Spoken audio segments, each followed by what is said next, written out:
Seja muito bem-vindo você, usuário iniciante de CorelDRAW, que está precisando de mais algumas dicas sobre alinhamento e distribuição de objetos no seu documento, na sua arte, certo? Para você que vende aplicativos também, como Photoshop e Illustrator, essa videoaula é para você. Você que está chegando, pulando de paraquedas dentro do aplicativo CorelDRAW, essa videoaula é de suma importância, né? Por alguns diferenciais básicos entre as plataformas e óbvios, porém também para que você aprenda, né, e absorva uma informação muito importante que é sobre os atalhos disponíveis por padrão no CorelDRAW, que quem sabe a partir daqui você até pense também em utilizar algo semelhante no seu Illustrator, configurando, né, os atalhos, alguns atalhos para que você realize essas tarefas de maneira mais rápida.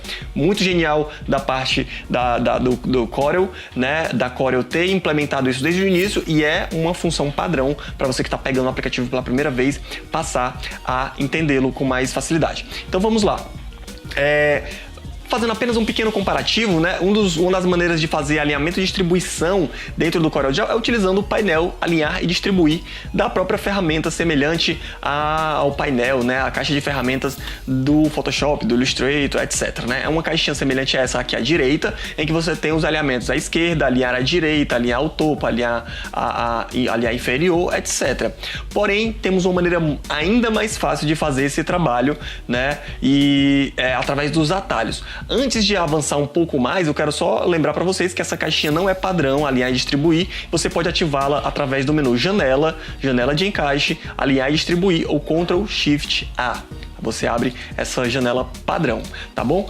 E aí a segunda informação que eu trago para vocês aqui, importante, informação relevante, é sobre a maneira de selecionar no CorelDRAW. E aí eu tenho duas observações a fazer. A primeira, que não é tão relevante para o conteúdo de hoje, mas é bom aproveitar a oportunidade para lembrá-los, é que a seleção de um objeto dentro do CorelDRAW, diferente do Illustrator, ela deve partir de um ponto fora do objeto e abraçá-lo por inteiro, né? Essa seleção tem que ser feita do começo ao fim do objeto, de uma extremidade à outra. A seleção tem que cobrir todo o objeto, não apenas uma parte dele, como é no Illustrator. Quando você faz um movimento semelhante a esse, você já seleciona o objeto azul, apenas selecionando uma porção do corpo do objeto. Todo o objeto já é selecionado no Illustrator. No Corel não. Você tem que, por padrão, apesar de ser possível habilitar uma função dentro do aplicativo que torna a execução dessa seleção semelhante à do Illustrator, por padrão você tem que selecionar o corpo do objeto inteiro para que o objeto seja selecionado. Essa informação é a primeira, né, das duas sobre seleção, mas a mais primordial delas é sobre a ordem de seleção, que vai alterar a maneira ou o objeto-chave do alinhamento. E o que é o objeto-chave? O objeto-chave é basicamente o objeto que vai ficar estático e pelo qual os demais vão se alinhar, certo? Então, por exemplo, se eu faço uma seleção de azul, preto e vermelho, como o vermelho foi o último selecionado, o vermelho será o objeto que ficará congelado e os demais se basearão no corpo do objeto vermelho para se alinhar. Por exemplo, como a seleção que eu fiz aqui, se eu apertar a tecla L de left, do inglês esquerda, né, eu vou pegar todos os objetos, o preto e o azul, e vou alinhar todos à margem esquerda do objeto vermelho. Observe. Certo?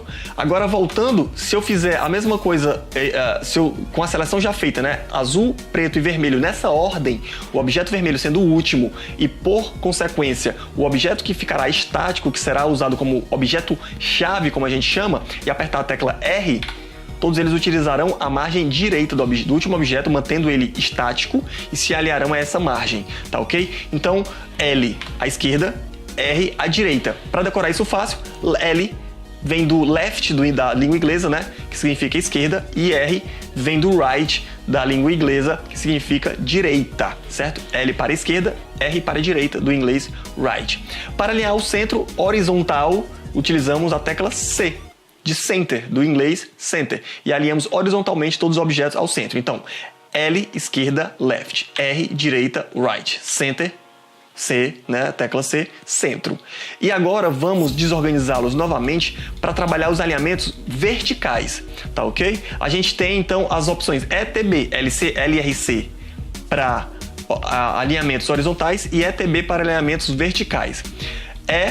faço a seleção aqui agora de ordem inversa, vermelho, preto e azul, ou seja, o azul agora é quem vai ser a nossa referência, o nosso objeto-chave vai ser o objeto azul, o último selecionado, e vamos agora apertar a tecla E. Você vê que agora todos foram alinhados horizontalmente, verticalmente ao objeto azul, certo? E agora vamos apertar a letra T, de top, do inglês topo, ou cima, né?